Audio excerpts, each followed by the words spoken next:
उपराष्ट्रपति चुनावों की सीक्रेट वोटिंग में क्रॉस वोटिंग होकर रहेगी और क्या नायडू ने बीजेपी को धोखा देने की तैयारी पूरी कर ली है?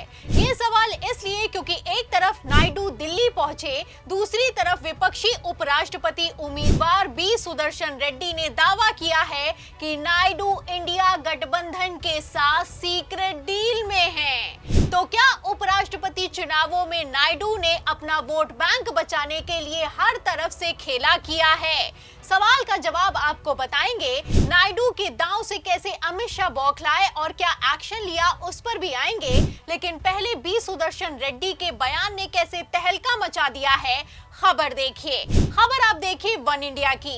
देखिए इस खबर में लिखा हुआ है कि क्या चंद्रबाबू नायडू उपराष्ट्रपति चुनावों में कर सकते हैं खेला? सुदर्शन रेड्डी के बयान से मची हलचल, क्या है माजरा? तो सुदर्शन रेड्डी ने मौके पर चौका जड़ा है। एक तरफ अमित शाह ने सुदर्शन रेड्डी को नक्सलियों का समर्थक बताया है, तो वहीं दूसरी तरफ खेला हो गया है। आपको बता दें कि सुदर्शन रेड्डी ने अमित शाह से तो डायरेक्ट कुछ कहा नहीं, लेकिन हाँ, नायडू को लेकर ऐसा बयान दिया है जिसने रातों रात उपराष्ट्रपति चुनावों को पलट दिया है। बी सुदर्शन रेड्डी ने कहा है कि आंध्र प्रदेश के मुख्यमंत्री और तेलुगु देशम पार्टी प्रमुख चंद्रबाबू नायडू देश के सबसे कद्दावर नेता हैं और मुझे भरोसा है कि वो उपराष्ट्रपति चुनावों में राष्ट्र हित के लिए सही फैसला लेंगे। मतलब साफ है कि बी सुदर्शन रेड्डी ने नायडू से खुले में सपोर्ट मांग लिया है। विपक्ष के उपराष्ट्रपति उम्मीदवार ने वो ही किया है जिसके लिए राहुल गांधी ने उनको उम्मीदवार घोषित किया है। वैसे भी इंडिया गठबंधन के दांव के बाद से उपराष्ट्रपति चुनाव तमिल अस्मिता का सवाल बन चुका है।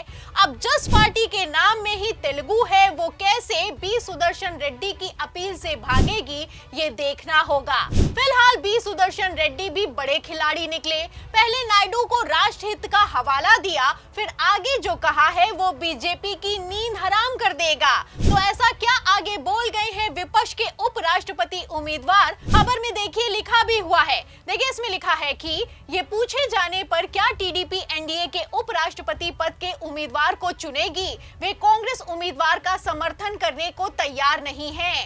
इस बारे में उन्होंने यानी कि बी सुदर्शन रेड्डी ने कहा कि नीतीश कुमार और चंद्रबाबू नायडू मुझे अच्छी तरह जानते हैं और मैं भी उन्हें जानता हूं। उन्होंने साफ तौर पर ये नहीं कहा कि वे एनडीए उम्मीदवार का समर्थन करेंगे। उन्होंने सिर्फ इतना कहा है कि वे एनडीए का हिस्सा हैं और उन्हें उनके साथ जाना है। देखते हैं आगे क्या होता है। मतलब बी सुदर्शन रेड्डी ने क्रॉस वोटिंग की तरफ इशारा कर दिया है। एक तरफ रेड्डी बोले हैं, दूसरी तरफ अमित शाह की हालत खराब हो गई है। जैसा कि आप जानते हैं कि उपराष्ट्रपति चुनावों में सीक्रेट वोटिंग होती है। ऐसे में नायडू ने ऊपर से तो कह दिया है कि वो भारतीय जनता पार्टी के उम्मीदवार को वोट करेंगे, बीजेपी के साथ हैं, लेकिन क्या असल खेला उपराष्ट्रपति चुनावों की वोटिंग के दिन होगा? सवाल तो इस बात का खड़ा होता है। फिलहाल तमिल वर्सेस तेलुगु में गुजरात लॉबी बुरी तरीके से फंस गई है। खबर है कि तमिल तेलुगु कार्ड ने बीजेपी को झटका दिया है। जगन मोहन रेड्डी, नायडू, केसीआर के सांसदों में बेचैनी है। ऐसे में साउथ के राज्यों की अगर बात की जाए तो इनके लिए भाषा चुनावी मुद्दा होता है, वोट बैंक भी होता है। भाषा के आधार पर ही तेलुगु देशम पार्टी के नायडू आंध्र प्रदेश के मुख्यमंत्री बने बैठे हैं। तो क्या ऐसे हालातों में तेलुगु मैन बी सुदर्शन रेड्डी की वोट अपील का असर होगा और क्या इस अपील ने ही अमित शाह को टेंशन में डाल दिया है? फिलहाल अमित शाह कितना हड़बड़ा रहे हैं, खबर भी मौजूद है। खबर आप देखिए पत्रिका की। देखिए इसमें लिखा हुआ है कि उपराष्ट्रपति चुनाव, अमित शाह और राजनाथ सिंह ने सीपी राधाकृष्णन से की मुलाकात, चुनावों पर मंथन हुआ है। तो जैसा कि आप जानते हैं कि इस बार नायडू दिल्ली आए तो मोदी शाह से मुलाकात किए बिना ही वापस लौट गए। नायडू ने एक तीर से दो निशाने चले। पहले निर्मला सीतारमण से अतिरिक्त पैकेज मांगा, फिर सीपी राधाकृष्णन से मुलाकात की है। एक तरफ नायडू ने अपने सांसदों के साथ एनडीए उम्मीदवार को वोट करने का आश्वासन दिया है, दूसरी तरफ अचानक से अमित शाह भी भागे भागे मीटिंग करने पहुंचे हैं। खबर है कि उपराष्ट्रपति चुनावों के लिए भारतीय जनता पार्टी विपक्ष का समर्थन जुटा रही है। लेकिन यहाँ पर विपक्ष तो छोड़िए, अपनों ने ही बगावत कर दी है। तो क्या ये बगावत बीजेपी को भारी पड़ जाएगी और क्या उपराष्ट्रपति चुनावों की सीक्रेट वोटिंग में एनडीए के 30 से ज्यादा सांसद क्रॉस वोटिंग करने के लिए तैयार हैं? खेल समझिए। जैसा कि आप जानते हैं कि इंडिया गठबंधन के आंध्र प्रदेश दांव से सीटों का खेल बुरी तरीके से फंस चुका है। आंध्र प्रदेश के बी सुदर्शन रेड्डी तेलुगु अस्मिता से लेकर आंध्र प्रदेश के वोटर्स की पहली पसंद बन चुके हैं और अब तो बी सुदर्शन रेड्डी ने नायडू से डायरेक्ट वोट करने की अपील भी कर दी है। इसीलिए सबकी नजरें सिर्फ नायडू नहीं बल्कि जगन मोहन रेड्डी और बीआरएस के सांसदों पर भी टिकी हुई हैं।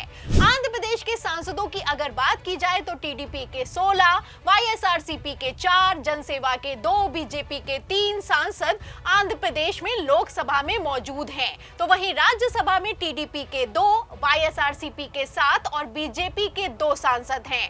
अगर सिर्फ टीडीपी, वाईएसआरसीपी, जनसेवा और बीआरएस के सांसदों को जोड़ दिया जाए तो संख्या लगभग 34 के सांसदों की हो जाती है और अगर इसमें एआईएमआईएम के सांसद को भी जोड़ दिया जाए तो बहुमत पलट सकता है। वैसे होने को कुछ भी हो सकता है क्योंकि खुली बगावत तो नीतीश कुमार के सांसदों ने भी कर दी है। विपक्ष को भी कहीं ना कहीं उम्मीद यह है कि जो देश में माहौल चल रहा है, जो पार्लियामेंट में माहौल चल रहा है, तो ऐसे में कहीं ना कहीं एक चांस मिल सकता है और विपक्ष अपने उम्मीदवार को जिता सकती है।